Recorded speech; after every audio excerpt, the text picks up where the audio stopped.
Jimmy's Auto Imports here. So we're going to do the spark plug change on this 2005 Porsche 997. And we went over the tools last week. First off, in the process of doing this job, you're going to have to take off this heat shield here. And it's got two E10.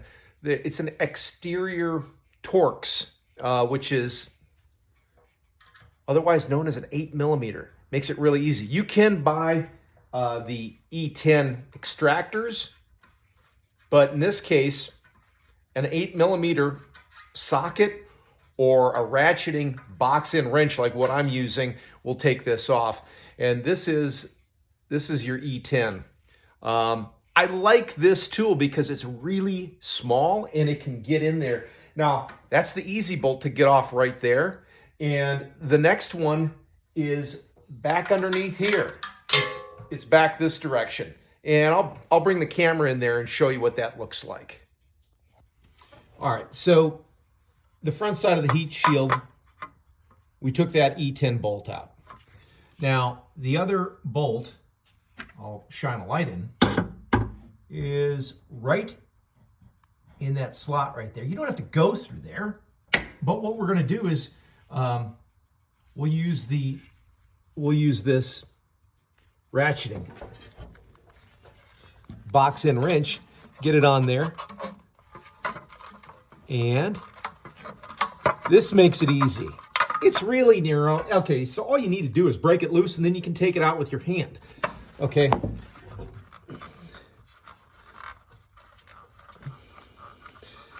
One thing I like to do, and I've done this a few times, you're going to notice that the heat shield is curvilinear and it only goes in one way. You can turn it upside down and sometimes it's hard to determine which side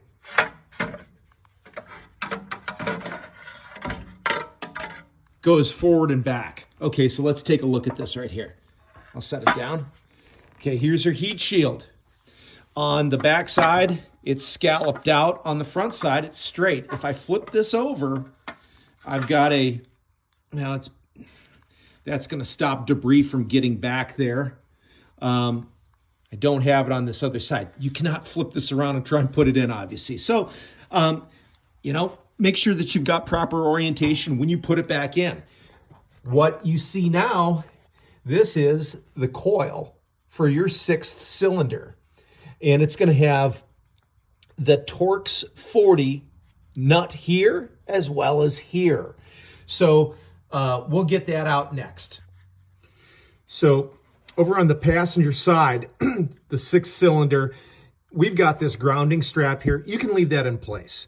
So what you're going to do is now loosen your two number 40 Torx. What I like to do ahead of time is you've got a rubber boot right here. Get that, you can move that up. Just push it up, okay, and it's going to expose the connector. The connector has a tongue on the face of it, and you have to get to the top of it and depress it, which lifts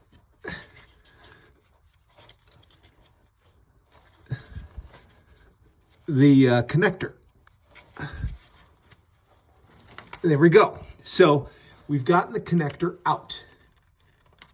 Let's see if I can get it. There's the tongue right there, and where that ends up, it ends up making contact with this little nib. So you have to depress the top, focus in there, to splay it out and pull it up. Okay, so we've gotten that out of the way. Now we can extract these two bolts. And it's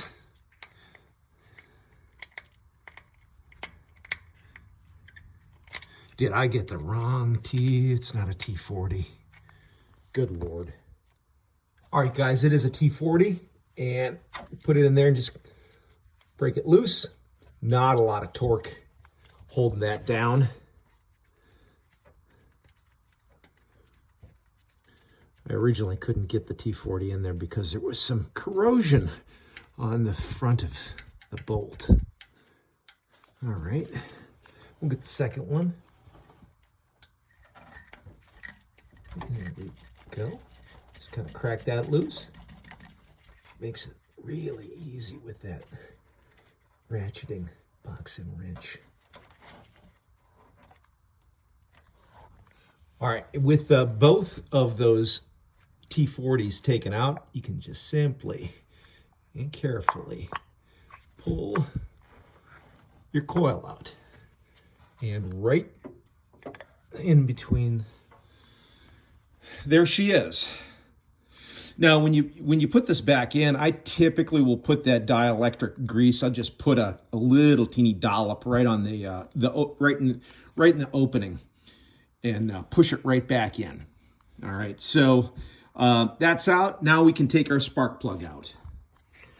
All right, so now you've got get your setup. You put your 5/8 swivel spark plug socket on your largest extension, and then feed it right through. This is where the swivel helps, because you can change the angle as you slide this in. Okay, now that's in. However, it makes it really difficult with the grounding strap in place not to use your extra set of extensions, because once I put those on, I am now outside of that, and I'm going to require 2 hands to get that loose. But that is your setup right there. So we'll break that free and back it out. So now once you've broken it loose, you can back it out and take it out of its perch. Here you have I'll take the plug out. It's a Bosch Super Platinum, and this is FGR 5KQEO, Bosch Super Platinum. You'll notice I do not use anti-seize on the threads. I do not want to change the torque value when I put it back in. So here's what we do. When we get our new plug, we don't have to put the dielectric grease on the plug. We put that on the coil itself, and then it'll seat in there properly. So what I like to do is put these in by hand. And when we do it, we're going to use the same tool, and we'll load it in by hand.